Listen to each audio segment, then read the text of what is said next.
Good evening, CLC. Thank you so much for joining me. As you can see, we're feeling a little festive. Our tree got put up this weekend.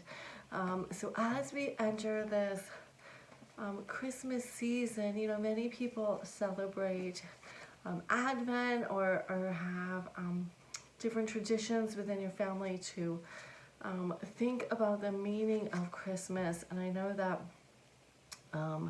can be a time of year that's a little overwhelming in terms of just the volume of activities or parties, and also for those of you that may have lost a loved one during the holiday season, it's challenging, and or many other things in our lives. If there's someone that's estranged from the family, the holidays can be a hard season when someone is missing. And just if you're experiencing grief, don't beat yourself up for that, and just allow the Lord to really minister to you, and just draw close to Him, because you know what, He understands the grief, and it is a season where Christians, we're joyful, and yet there is elements of sadness in it, and that is totally human.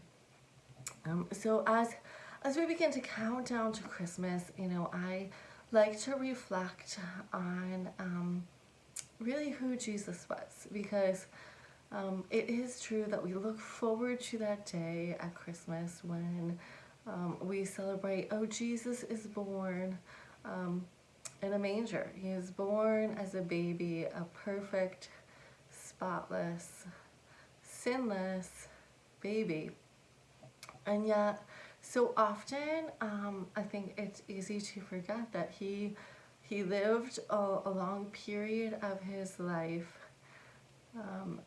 not in the role as a teacher or as a prophet, but in terms of he had ordinary days. And I think that part of the wonder of Christmas is just taking time to reflect on Jesus and his life on earth, and to be reminded that even in his ordinary days, how meaningful that they were.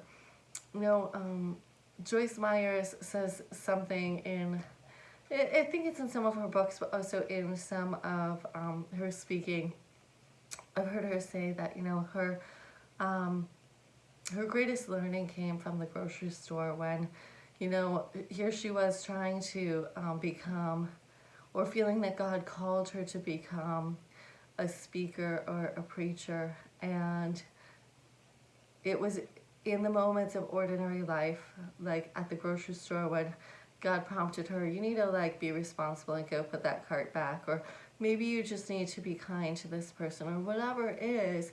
It's these ordinary days in which God teaches us, and how often you can put something or someone up on a pedestal, or a position up on a pedestal, and yet forget about the purpose, God's purpose in our ordinary days. I just wanted to read a little passage from Mark chapter 6, which reminds us about Jesus' ordinary days. Let's see, of course. And so it says, Mark chapter 6, verses 1. Jesus left there and went to his hometown, accompanied by his disciples. When the Sabbath came, he began to teach in the synagogue, and many who heard him were amazed. Where did this man get these things? They asked. What's this wisdom that has been given him, that he even does miracles? Isn't this the carpenter? Isn't this Mary's son, and the brother of James, Joseph, Judas, and Simon? Aren't his sisters here with us? And they took offense at him. Jesus said, only in his hometown, among his relatives, and in his own house is a prophet without honor. He could not do any miracles there except lay his hands on a few sick people and heal them. And he was amazed at their lack of faith. So that's just the first part of the passage in a nutshell.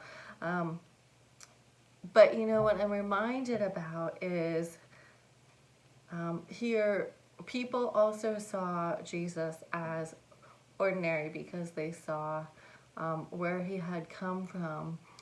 And yet God had a purpose and God had a plan, and we know that Jesus was the Son of God, the Savior that came, that had been prophesied for generations and generations since far into the Old Testament. But yet, my encouragement to you would be that don't discount your ordinary days either, and what God can do in them and what God can teach you through them. And just take time to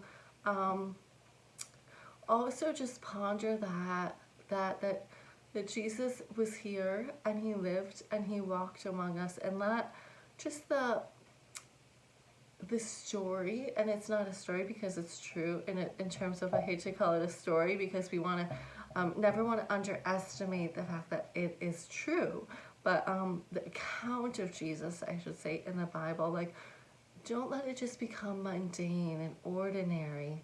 But just ask God to really dwell in you, stir up in you the wonder of this season and the wonder of who Jesus is and what his birth, his life, his death, and his resurrection mean for you this Christmas season. So God bless you, and look forward to seeing you again on Sunday. Be sure to check us out in person at 20 West Main Street in Catskill, meeting at 10:30 on Sunday mornings. We'd love to see you there.